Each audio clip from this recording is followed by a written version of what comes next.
Thank you very much.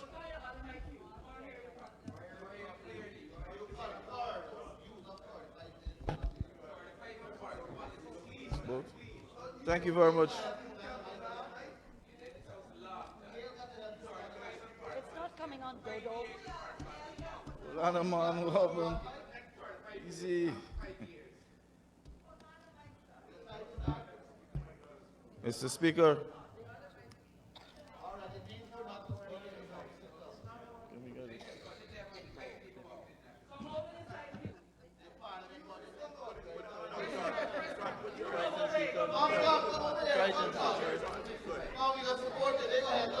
Mr. Speaker, thank you. Thank you very much, Mr. Speaker. First of all, let me begin by thanking my dear colleague, Minister Ashni Singh, and his fantastic team at the Ministry of Finance for crafting and putting together another fantastic budget which reflects the will of the people, a budget that is centered around the individual, for the individual, and by the individual. But, Mr. Speaker, you know they always say, one-eyed man is king in blind man country. That is exactly what we're getting from that side of the House. The honorable member may have gone through a junior text in international relations and wrote down all of the script and decided to come and deploy it on this side of the House when she's had zero experience in conducting foreign policy and interstate relations. So her colleagues on the other side, they don't know better. Because she's putting together a few words with some rhymes and rhythm. It sounds sexy, and they're all excited over there. But the people of this great nation of ours know that that is all fluff, because that is not how you conduct your foreign policy. That is not how you do it.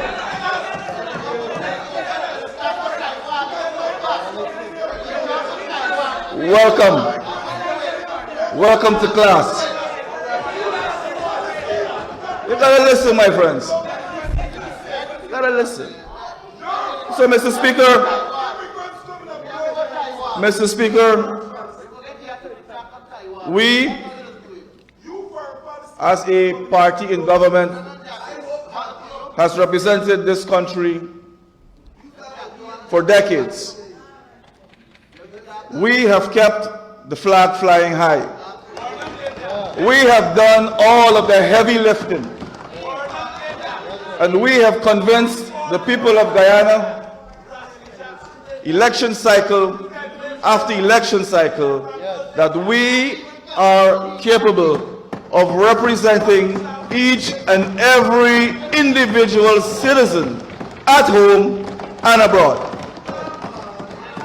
And I dare say, Mr. Speaker, the record shows. Mr. Speaker, this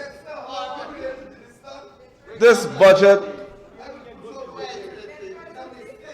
reflects an 88% increase over the last 5 years for the Ministry of Foreign Affairs and International Cooperation.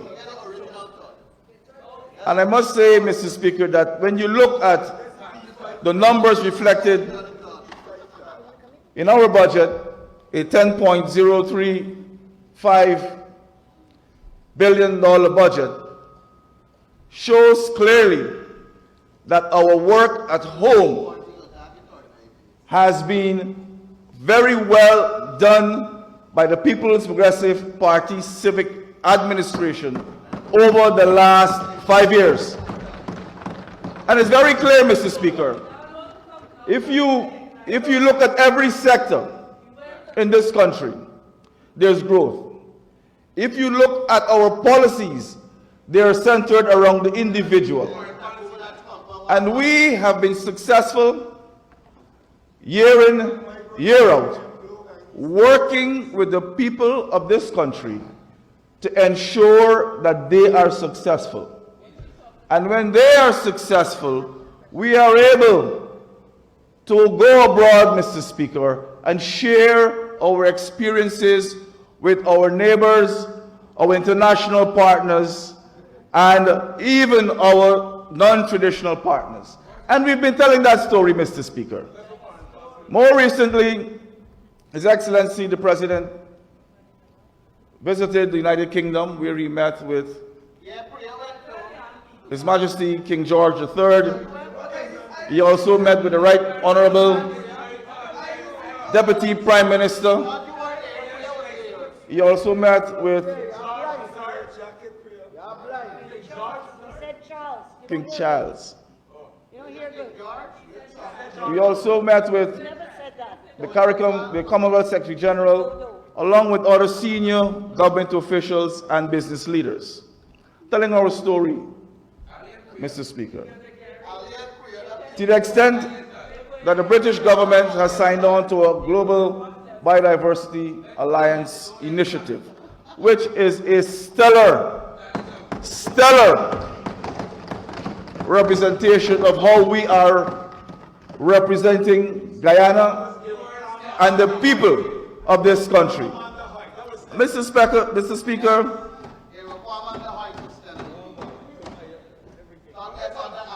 we are putting people first. We are setting the foreign policy agenda for this country. We are executing it for His Excellency the President. And we are continually building out a foreign service that will be able to represent His Excellency at any given time. Mr. Speaker, the President.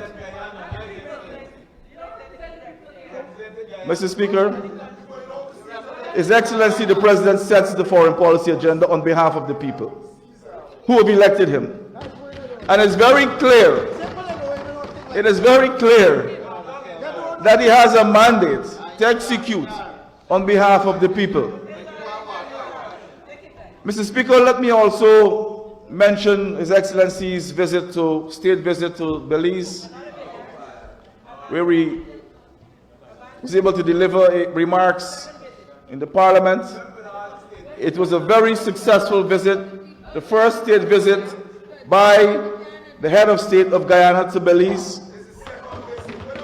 First state visit. Only yesterday, Mr. Speaker, His Excellency the President met also with the President of Panama, along with 6 of his senior ministers, to discuss cooperation and deepening our economic relations with Panama. I say that to say, Mr. Speaker, that we have hit the ground running for this year. Foreign policy never stops. You have to continuously work at it, keep developing it, and executing it. The international environment is never static, Mr. Speaker.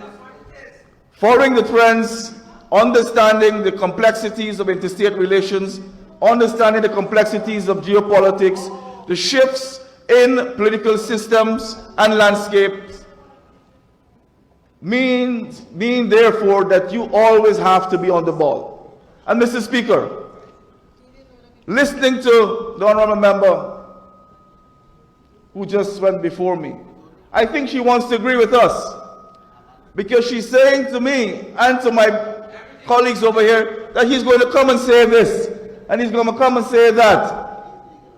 But it shows that she really is trying to understand what we're doing over here. However, unfortunately for her, she does not qualify. Let me tell you why, Mr. Speaker. If an individual on that side of the House can vote to elect an opposition leader who has no credibility here in Ghana, who is indicted, who is wanted in the court of law in another jurisdiction under a treaty obligation that we have with that requesting party, and can show her face here in this parliament and say to us that we on this side of the house, Mr. Speaker, is not able. Mr. Speaker, Honorable Minister, we have Ms. Hallie on her feet. I'm standing up on point order 4016. No member shall impute improper motive to any member of this assembly. Honorable Member Ms. Hallie, It's a public. this is not a This is public imputation. I think he's stating what exists. Honorable Minister, please continue. Thank you very much, Mr. Speaker. So, Mr. Speaker, if we're to take the honourable member seriously as a people and as a nation, and this is the quality of our representation, then where she is where she deserves to be. And she's going to be there for a very, very, very long time.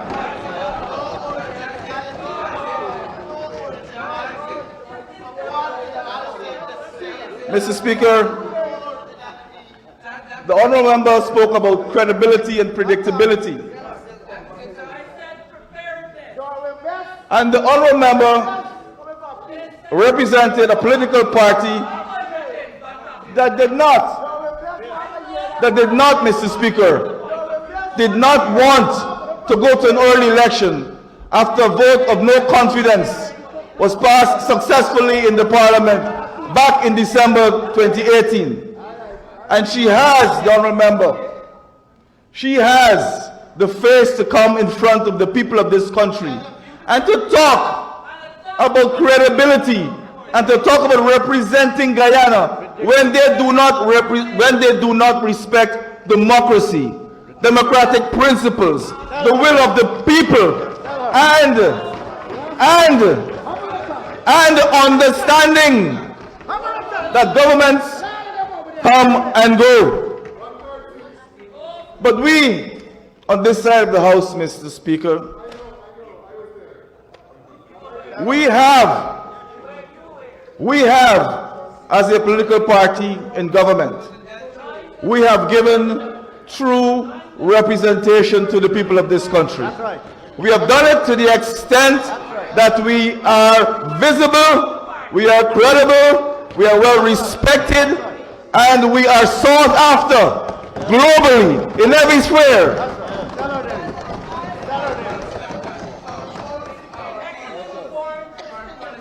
Mr. Speaker,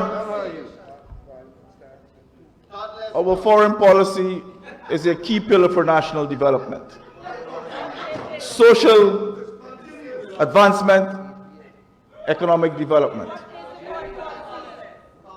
And Mr. Speaker, as a government, we believe in policies that can be backed by data, in some cases by science, empirical evidence, backed by ownership of the people.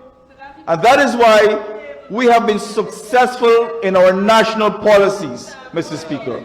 When we talk about advanced healthcare, education, our infrastructure, safe and clean environments, we have done so well, Mr. Speaker, that His Excellency the President, whenever he visits a foreign head of state, he is able to articulate our successes in every aspect, and it is well received.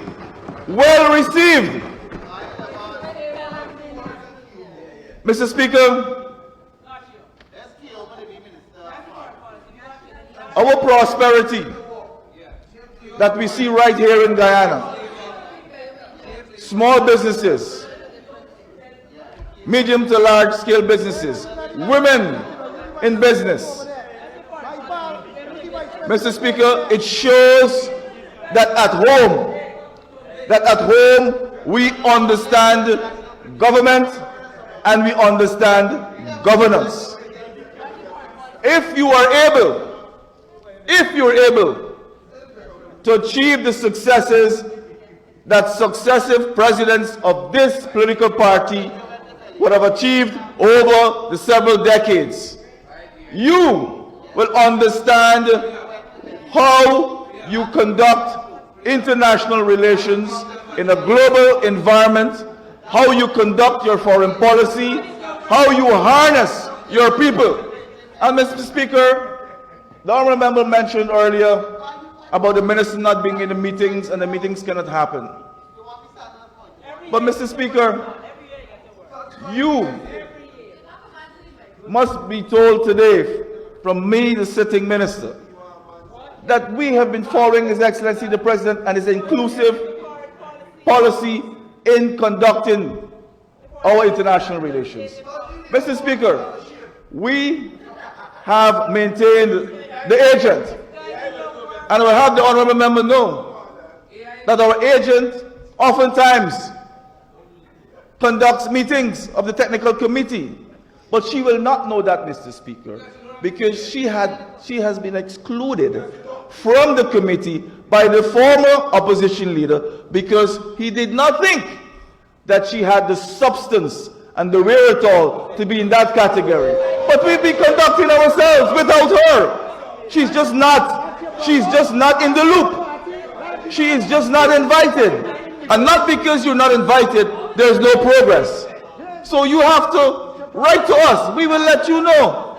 Mr. Speaker, we have accepted Ambassador Austin, who is a respected diplomat in Guyana and by the opposition, who sits on that committee. We also have former member of the ANAB political party, Ralph Ramkiran SC, who sits on that committee. So the committee has members who can represent Guyana at the national level, because the honourable member mentioned that we don't include anyone, and not because you are not included, honourable member, that we are not making progress. We are making progress. And even if we go overseas, Mr. President, in terms of our diplomatic representation, we have His Excellency Haile Majid, who is in Havana, still representing this country, who we inherited from the 𝐿𝐴FC government. We have His Excellency Van West Charles, who is in Caracas, representing us. And he was with the AFC, I remember. You would know that. PNC, APNU, AFC. So, Mr. Speaker, when you talk about being inclusive and bipartisan when it comes to protecting our sovereignty and our territorial integrity, we have demonstrated that. Unlike when the 𝐴FC assumed office in 2015, they fired everyone. They sent them home.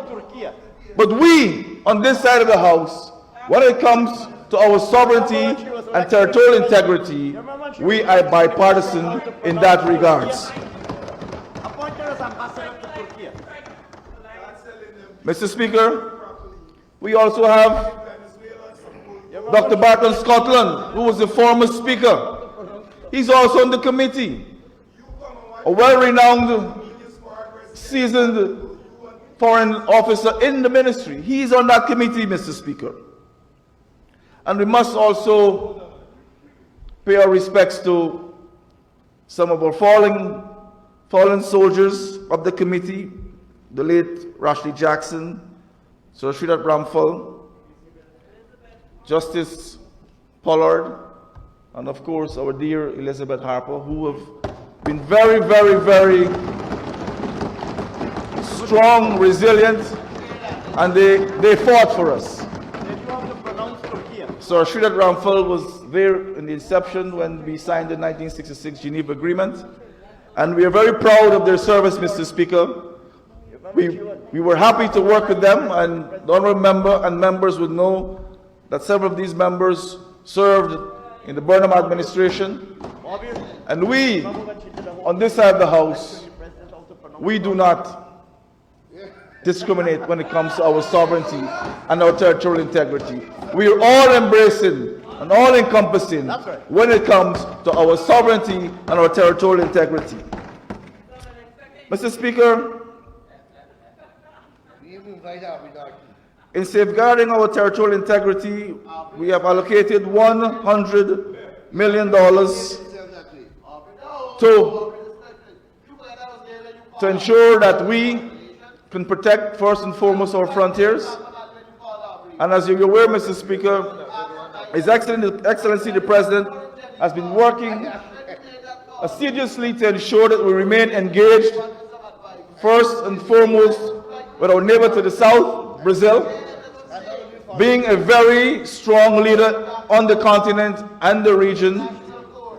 Brazil remains a very strategic partner to Guyana, respected in the region and globally, and we must also recognize the fact that Brazil has always maintained their position on the demarcation of borders.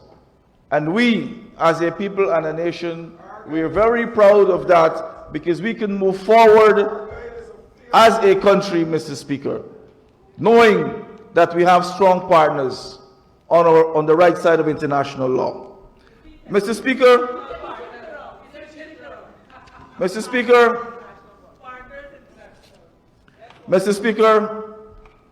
this is also important for us because we're building out the Ghana Shield Corridor, and we've seen the trilateral meetings that we've had between Guyana, Brazil, and Suriname on energy, on food, on climate, ensuring that we in this part of the region, that we can have energy security, food security, and our climate security, knowing very well of the complexities that we face in the global environment. Mr. Speaker, that in itself is a launching pad for us to have effective representation in the OAS, in CELAC, in the Amazonian Cooperation Treaty Organization, which is extremely vital for us, Mr. Speaker, because it represents forests and it also represents indigenous peoples. And we as a country, we've been participating in almost every meeting. My dear colleague from Minister of Marine Affairs, we have Marine Affairs also part of those meetings along with the Ministry of Foreign Affairs, and we have been extremely effective in our organization. And I say that to say, Mr. Speaker, that conducting foreign policy is not only at the policy level. A lot of the execution happens at the technical level, and that is how we're operating as a ministry. It's a top-down, bottom-up approach because it's a learning institution, and we want to ensure that we build out an institution that can keep up or keep a pace with the President's bold and ambitious foreign policy agenda. Mr. Speaker, I also would like to mention our role in the United Nations and our recent role in the United Nations Security Council. We are aware of our representation in that council. Of course, His Excellency the President would have congratulated the team here and in New York. And we as a people must be proud of our representation because we remained committed to the principles of the United Nations Charter. We have remained committed to our role as a member of the elected 10, as also a member of the African Plus, 3 Plus, and we have seen also, Mr. Speaker, our representation in terms of our position on respecting the rights of the Palestinian people.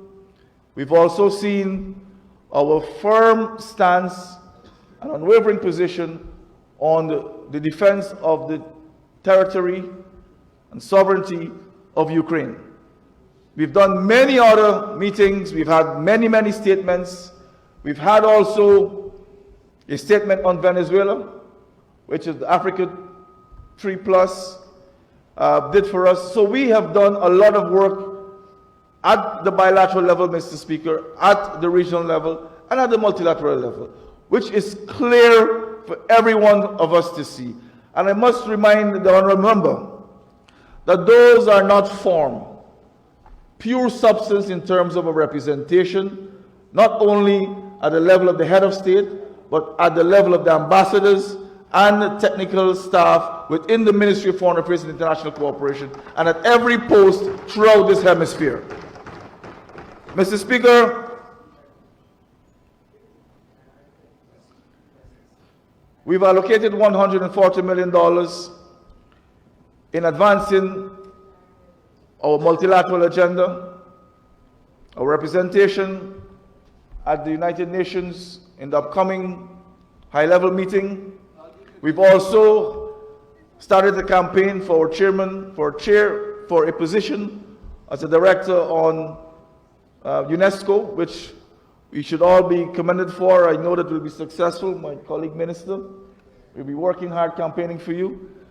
So, Mr. Speaker, we have ensured that we have monies allocated to ensure that we can give very strong representation without having a cost constraint, to ensure that we can meet and even in some cases exceed our objectives.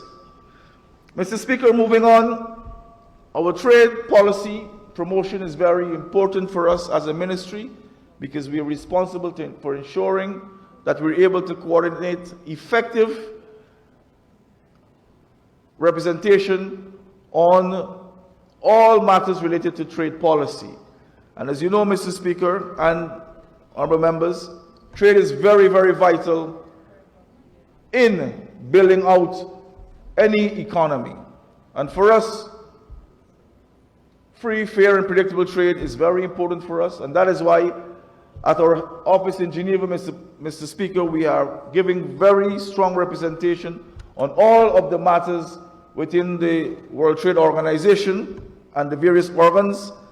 And we at home are also giving strong representation at the level of CARICOM, especially in the Council for Trade and Development. We've been representing small businesses, medium-sized and large businesses here when it comes to their protection with regards to the common external tariff. Mr. Speaker, for trade policy promotion, we have allocated $64.7 million Ghana dollars, and that should be sufficient for us in our attendance of meetings and ensuring that we have all of our logistics and whatever partnerships that we may need to provide costs for, that we'll be able to do that effectively within the ministry. Mr. Speaker, just have to listen and record. Mr. Speaker, I would like to move to diaspora engagement. And that is very important for us because His Excellency the President has diaspora built in to our development agenda. And the Foreign Ministry is responsible for connecting the diaspora with our national development in all of the areas. So, Mr. Speaker, we've allocated 35 million Ghana dollars to diaspora engagement. And I think I have a few numbers that I can share with you, Mr. Speaker. We've had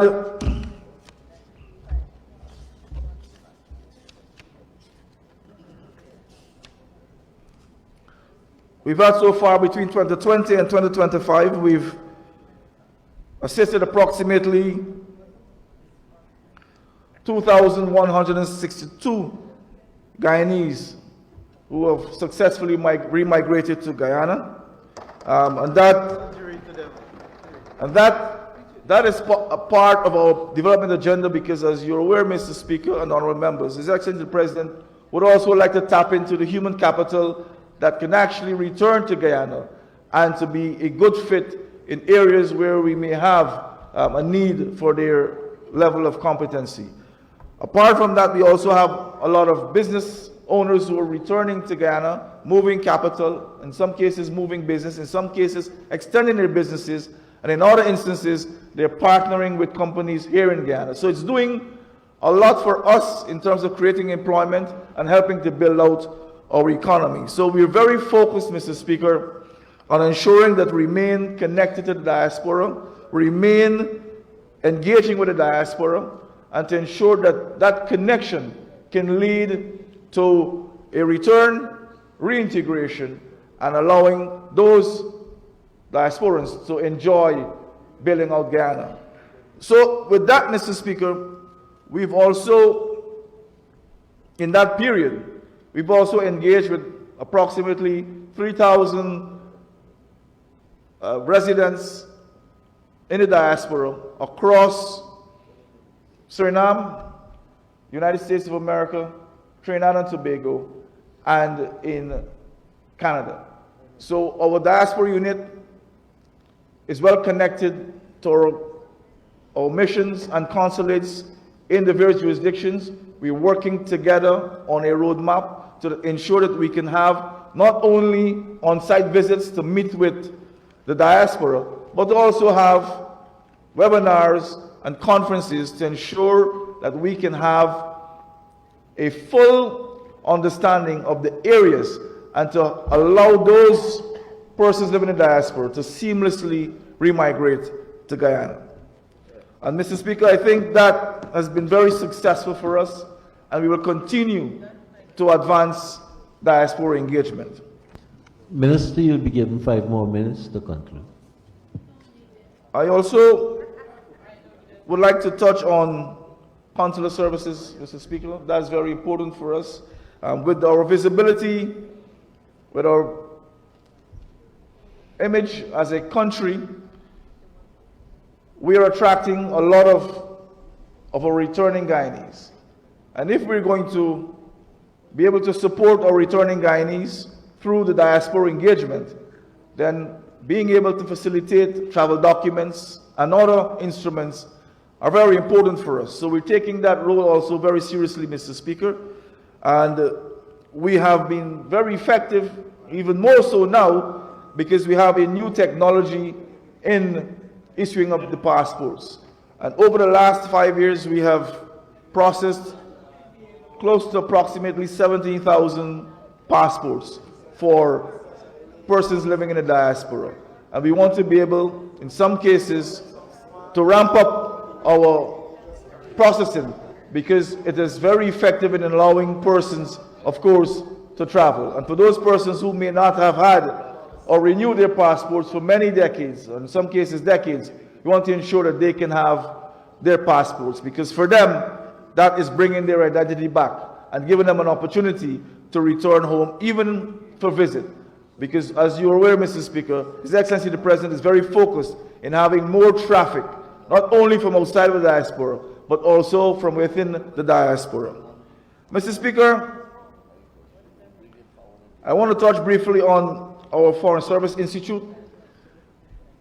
And my colleagues on this side of the House and you, Mr. Speaker, would recall that the Foreign Service Institute was first established in 1998 under the People's Progressive Party Civic Administration, at that time Foreign Minister Clement Rohi, recognizing that we needed to professionalize the ministry and to create human capital that will be able to effectively execute the government's foreign policy agenda.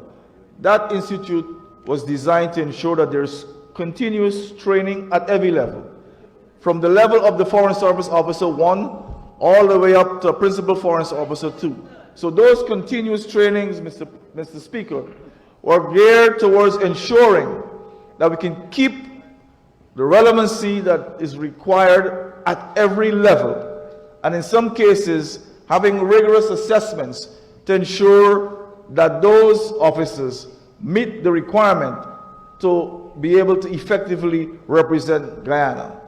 The addition to that, Mr. Speaker, also is ensuring that we have a foreign language component. As you're aware, being the only English-speaking country on this continent is not an advantage. So for us, we as a ministry, we need to be also able to speak the language of our neighbors and our friends and our partners, because diplomacy is also very effectively conducted when you can speak the language of your friend or your partner. So we're focusing heavily, Mr. Speaker, on Portuguese, Spanish, and also French. And we've had several successful graduates who are now fluent in Spanish. To add to that, Mr. Speaker, I'm pleased to inform the House and the people of Ghana that we have made great strides so far in building human capital. So we have 94.1% of our young officers with a bachelor's degree, at least. About 64% with a postgraduate degree. And out of that 64%, about 2 or 3% with 2 or more postgraduate degrees. So we're encouraging our officers to study, to continuously study. So their academics will be supplemented by the Foreign Service Institute, because we'll be partnering with our traditional partners like the United States of America. We've also spoken to the traditional partners. Did I say that? Traditional. The English as well. We've also spoken to the French. We're also going to partner with the Foreign Service Academy out of Chile and Peru, as well as Mexico, and of course, Intermarty in Brazil. So what we're doing, Mr. Speaker, and this is thinking along the President's Vision 2030 and beyond, is to ensure that we have a very professionalized foreign service with a complement of foreign service officers who are cutting edge, who are able to give sound, effective, timely foreign policy advice to not only policymakers, but also to His Excellency the President. So, Mr. Speaker, to complement what I just mentioned, we're also building a Foreign Service Institute. So we've committed $209 million Ghana dollars to that project. It's now 22% along. We have another $132 million Ghana dollars to commit to that project, and I'm told that we should complete and be able to cut the ribbon sometime in May of this year. But I will keep the House updated as necessary. So, Mr. Speaker,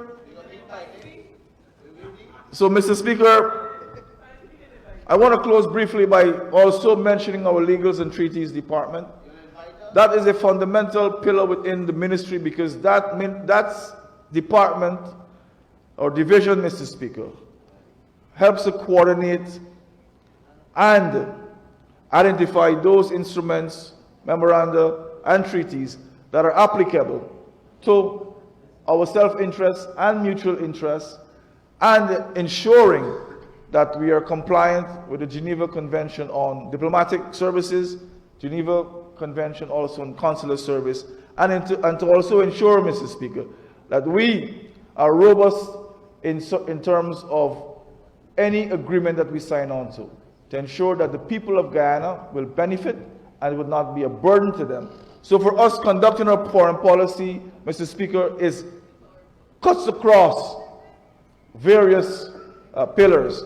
And we, as a ministry, and as the ministry responsible for foreign affairs and international cooperation, my task is to ensure that we can pull all the strands together, to ensure that we remain in line with the President and the Office of the President, and to be able to support my colleague ministers in every aspect that requires an international interface. With that, Mr. Speaker, I want to commit this budget to the House, and I would ask that we are unanimous in supporting this budget.